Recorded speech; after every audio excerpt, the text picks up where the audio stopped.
What if I told you you could take all the principles of making beautiful Italian risotto and turn that into an amazing dessert? I'm taking you through a recipe I developed called dessert risotto. Today I'm making my Almond Joy variety. Now I know I'm gonna catch a lot of flack from people who say risotto is a savory dish. Let's not waste any time. This is one that comes together pretty quick, and let's jump on the stove. For starters, I have just a pot of plain old water coming up to the boil. That's important. We're gonna use that to actually make our risotto. And then I have my arborio rice. I'm gonna use a cup.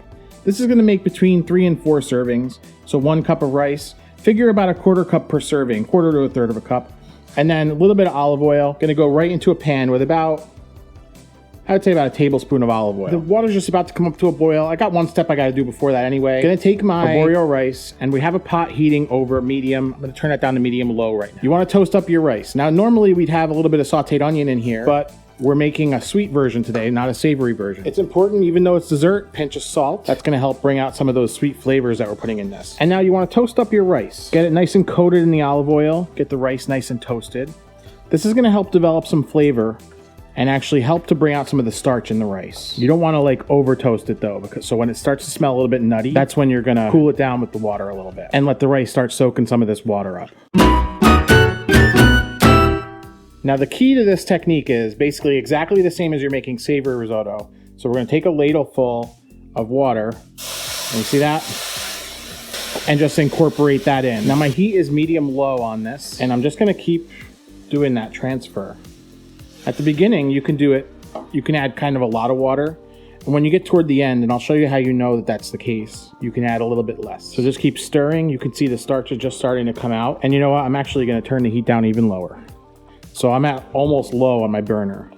You don't want this to boil too vigorously. This is literally the exact method you would use to make savory risotto as far as adding the liquid in small additions. Since we're borrowing the technique to make risotto, we're just gonna add water in small additions, and that's gonna basically make this rice soak it up a little bit at a time. We want the rice to be cooked a little bit al dente, just a little bit of bite in the middle of it. It's gonna come together at the very end. I'm gonna show you how we turn this into dessert. So far we haven't added anything sweet. It's gonna basically be like a candy bar. So when you start to see the water has been soaked up, come in with a little bit of water. You can start to see that the rice has actually gotten a little bit bigger. It's gonna probably about double in size, double to triple, and it's still on the fairly opaque side. We basically wanna stop cooking when it turns translucent, not transparent. Transparent means we overcooked it. Start to finish, you're looking at about 20 to 30 minutes of cooking like this, just adding the additions of water and stuff like that. So be patient and keep mixing. Don't walk away. You can't walk away from risotto ever. Notice I have way more water than it's probably gonna take to cook this there. That's the whole thing. You basically just want extra water. It'll take in between probably 2 and 3 cups. This is not like a measurement method. This is just a technique. So you see the water is actually away again. And every time that happens, add some more water. Taking in water will slow down over time, and you'll definitely know when that's happening. And that's actually when you're getting pretty close to it being fully cooked. So I told you today we're making Almond Joy risotto. And what's in an Almond Joy? You got your milk chocolate, you got your coconut, nice and sweet, and you got your almonds. Basically all 3 of those things are gonna be garnishes to this dish. But as far as finishing it, we're gonna use butter just like we normally would, but I got 2 other special ingredients here. Regular risotto finishes with butter and Parmesan cheese and a nice mix. We're actually gonna finish with a touch of sweetened condensed milk, and this is actually my favorite, cream of coconut.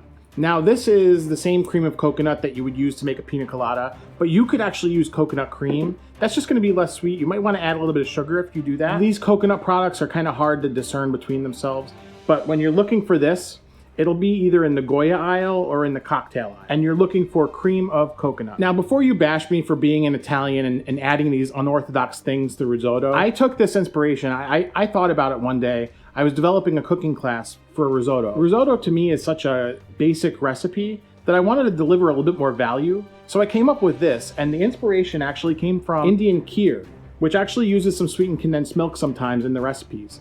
And I thought to myself, you know, I think we could actually kick this up and turn it into like a complete dessert by just using the same technique as risotto and adding in a little bit of flavor. Now my favorite is the Almond Joy, but you could take inspiration from any kind of thing.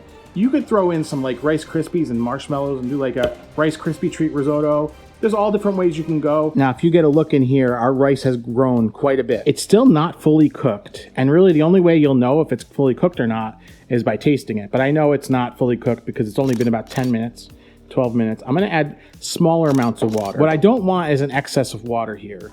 We want to end up with something nice and creamy, and you could see around the edges of the pan, the starch is just coming out, making this nice and thick. Remember, risotto is not actually thickened by the cheese and the butter. That's really to enrich. The thickness actually comes from the starch kind of dissolving out as you cook it into the liquid here.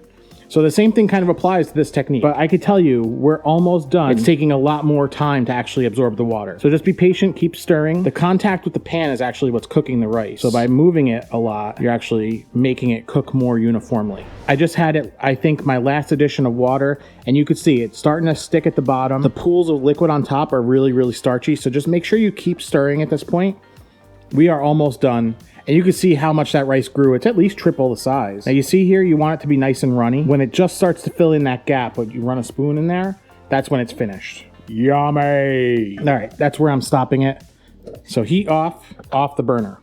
Add about 2 tablespoons of butter, 2 tablespoons of the coconut cream, and notice that it's actually kind of thick, almost like butter, and 2 tablespoons of sweetened condensed milk. Just keep stirring off the heat, so that all that nice milk mixes into the rice and makes it more and more creamy as you go. I'm actually calling it audible today. I'm gonna add a little bit of my shredded coconut right to this, about 1/3 of a cup. And I'm just gonna mix that in. I feel like that's gonna give me a little texture here. Look at how nice and runny that is. You'll notice I went with just shredded coconut, sweetened coconut, and not toasted coconut. Almond Joy doesn't have toasted coconut in it. Otherwise, you could do toasted coconut. It would give you another extra layer of flavor. I'm using actually though, toasted almonds. And now to plate this up, it's pretty simple. Just put it on a plate and arrange everything the way you like it. I'm gonna put mine in line just because I think that'll look really cool for the thumbnail.